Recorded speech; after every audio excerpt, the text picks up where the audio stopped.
नमस्कार, समाचार प्लस की खास बुलेटिन समाचार एक्सप्रेस देख रहे हैं आप। आपके साथ मैं हूं खुशबू राय। तो चलिए देखते हैं झारखंड और बिहार के साथ देश और दुनिया की तमाम अहम खबरें, वो भी फटाफट।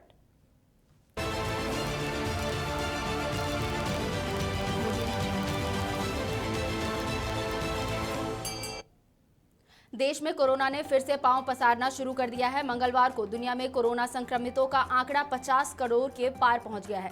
दुनिया के 10 देशों में कोरोना की चौथी लहर की दस्तक दी जा चुकी है।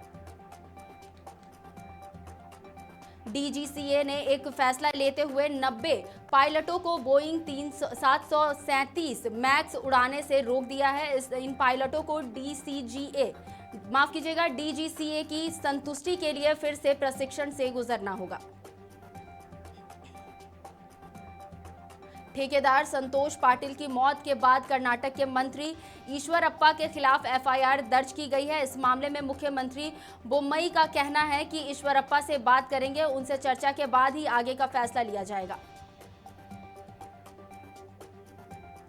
दिल्ली से सटे गाजियाबाद और नोएडा के कई स्कूलों में कोरोना की दस्तक के बाद ऑफलाइन पढ़ाई बंद करने का फैसला लिया गया है। कोरोना के मामले पाए जाने के बाद कई स्कूलों को अगले आदेश तक बंद कर दिया गया है। भारत में पेट्रोल और डीजल की बढ़ती कीमतों पर अब ब्रेक लगता दिखाई दे रहा है। राष्ट्रीय बाजार में पेट्रोल और डीजल के भाव आज लगातार 7वें दिन स्थिर है। देश भर में पेट्रोल डीजल के रेट्स भी नहीं बढ़े हैं। रॉबिन उथप्पा ने मंगलवार को आरसीबी के खिलाफ अपनी पारी के दौरान कुल 9 छक्के लगाए थे। इसी के साथ ही वह आईपीएल 2022 में किसी एक पारी में सबसे ज्यादा छक्के लगाने वाले बल्लेबाज बन गए हैं। पश्चिम बंगाल के हंसखाली में नाबालिग लड़की के रेप और हत्या की घटना के बाद इस घटना की तुलना बीजेपी सांसद रूपा गांगुली ने महाभारत के द्रौपदी चीरहरण से की है। उनका कहना है कि इस तरह की घटनाओं पर रोना आता है। भारतीय शेयर बाजार ने 2 दिनों से जारी गिरावट के सिलसिले पर आज विराम लगा दिया। ग्लोबल फैक्टर के सहारे अब निवेशकों की खरीदारी में आज दोनों एक्सचेंज बढ़त से खुले। यूपी के कुशीनगर में बुधवार सुबह नारायणी नदी में महिला मजदूरों से भरी एक नाव पलट गई। नाव पर 9 महिलाओं समेत 10 लोग डूब गए। नदी में डूबे 7 लोगों को सुरक्षित बाहर निकाल लिया गया। वहीं 3 युवतियां अब तक लापता हैं। हरियाणा के फारूक नगर में एक मेले में आए भक्तों को प्रसाद के नाम पर नशीला पदार्थ मिलाकर पिला दिया गया। प्रसाद खाने से 28 लोग बीमार पड़ गए, जिनका सरकारी अस्पताल में इलाज चल रहा है।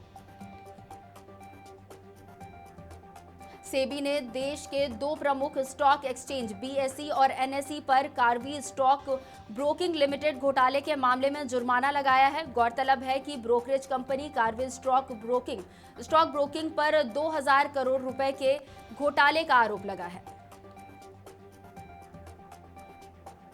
रणबीर और आलिया की शादी के प्री वेडिंग फंक्शन आज से शुरू हो गए हैं। आज कपल की मेहंदी हुई और फिर हल्दी और संगीत का फंक्शन हुआ।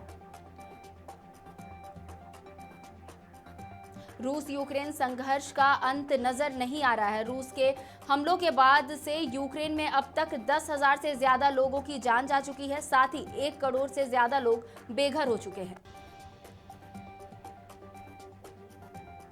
अमेरिकी शहर न्यूयॉर्क के रिचमंड हिल में 2 सिखों पर हमला हुआ है। स्थानीय मीडिया रिपोर्ट्स के मुताबिक 2 संदिग्धों ने सिख पुरुषों पर डंडे से हमला किया और उनकी पगड़ी उतार दी। अमेरिका के न्यूयॉर्क में सबवे के अंदर हुई गोलीबारी में गोली लगने से 10 लोग घायल हो गए थे। अब गोली चलाने वाले संदिग्ध फ्रैंक जेम्स का एक वीडियो सामने आया है, जिसमें उनका कहना है कि मैं तनाव में था। केंद्रीय जनजातीय मंत्री अर्जुन मुंडा ने झारखंड लोकसभा के पूर्व उपाध्यक्ष करिया मुंडा के अच्छे स्वास्थ्य की कामना की और जल्द स्वस्थ होने की प्रार्थना की। राजधानी रांची सहित कई जिलों में 13 और 14 अप्रैल को आंशिक बादल छाए रहने की उम्मीद है। साथ ही मौसम विभाग ने बारिश होने की भी संभावना जताई है। झारखंड के ग्रामीण विकास मंत्री आलमगीर आलम बोकारो पहुंचे, जहां उन्होंने जन सुनवाई की। इस दौरान बोकारो सेल के विस्थापितों ने मंत्री से अपना दर्द बयां किया, पर यहां उनके साथ धक्का मुक्की की गई, जिससे गुस्साए विस्थापितों ने सरकार के खिलाफ नारेबाजी की। भवनाथपुर से बीजेपी विधायक भानु प्रताप शाही पर रामनवमी जुलूस में शामिल होने पर प्राथमिकी दर्ज कराई गई है। मामले में विधायक के साथ 21 लोग नामजद हैं। दानापुर पुलिस ने संयुक्त कार्रवाई करते हुए साइबर फ्रॉड के मुख्य आरोपी फैयाज अहमद को गिरफ्तार किया है। फिलहाल पुलिस आरोपी से पूछताछ कर रही है। पटना में वन एवं पर्यावरण विभाग द्वारा नियुक्त 40 अमीनों को मंत्री नीरज कुमार बबलू ने नियुक्ति पत्र दिया, साथ ही सभी को शुभकामनाएं भी दी। मुंगेर में विधिज्ञ संघ का चुनाव हुआ। संघ के 10 पदों के लिए 73 प्रत्याशी चुनाव मैदान में उतरे। विधिज्ञ संघ मुंगेर परिसर में ही शाम 7 बजे मतगणना हुई। मुंगेर के सदर अस्पताल में पेशेंट की मौत के बाद परिजनों ने डॉक्टर को मारने की धमकी दी, साथ ही गाली गलौज भी किया, जिसके बाद डॉक्टर ने सोशल मीडिया पर अपना पक्ष रखा है। पलामू में त्रिस्तरीय पंचायत चुनाव की घोषणा के बाद प्रशासनिक तैयारियां शुरू हो गई है। उपायुक्त शशि रंजन की अध्यक्षता में बैठक की गई, जिसमें चुनाव को लेकर नोडल पदाधिकारियों को कई दिशा निर्देश दिए गए। मधुबनी जिले के जयनगर में चेकिंग अभियान चलाया गया, जिस दौरान पुलिस ने देसी पिस्टल के साथ 2 व्यक्ति को गिरफ्तार किया है। फिलहाल पुलिस आगे की कार्रवाई कर रही है। पटना में आर्थिक अपराध इकाई ने 2 अधिकारियों के अलग अलग ठिकानों पर छापेमारी की। इन दोनों अधिकारियों पर आय से अधिक संपत्ति अर्जित करने का आरोप लगा था, साथ ही इनका बालू के अवैध उत्खनन से तार जुड़े होने की शिकायत मिली थी। नालंदा उत्पाद विभाग ने बिहार शरीफ के रिहायशी इलाके में बड़ी कार्रवाई की, जिसमें शराब की बड़ी खेप बरामद की गई है। साथ ही विभाग द्वारा अन्य जगहों पर छापेमारी की जा रही है।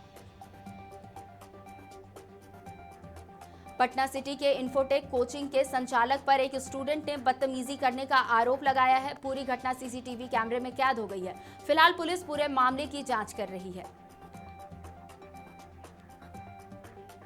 चतरा जिले में छत से गिरकर एक SIRB के जवान की मौत हो गई। फिलहाल पुलिस मामले की जांच में जुटी है।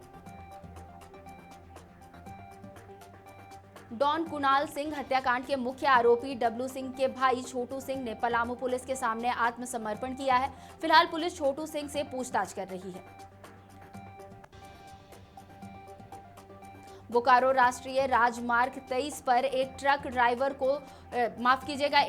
डिवाइडर को तोड़ते हुए पलट गई। हालांकि घटना में किसी के नुकसान की कोई खबर नहीं है।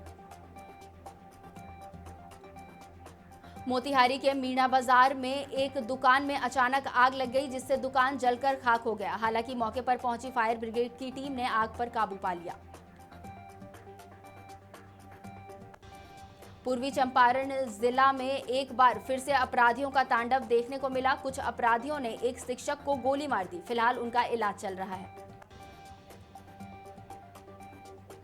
नवादा जिले में शराब बेचने और बनाने का विरोध कर रहे लोगों पर शराब कारोबारियों ने ईंट और पत्थरों से हमला कर दिया। फिलहाल पुलिस आरोपियों की गिरफ्तारी के लिए छापेमारी कर रही है। समस्तीपुर में भीषण सड़क हादसे में बस में सवार लगभग 50 यात्री गंभीर रूप से जख्मी हो गए। फिलहाल घायलों का इलाज अस्पताल में चल रहा है। सिवान के रामराज में कुछ हथियारबंद अपराधियों ने ग्रामीण बैंक से 26 लाख रुपए की लूट को अंजाम दिया है। फिलहाल पुलिस इस पूरे मामले की जांच कर रही है। फिलहाल इस बुलेटिन में मेरे साथ इतना ही। झारखंड बिहार की तमाम बड़ी खबरों से अपडेटेड रहने के लिए आप देखते रहिए समाचार प्लस झारखंड बिहार। नमस्कार।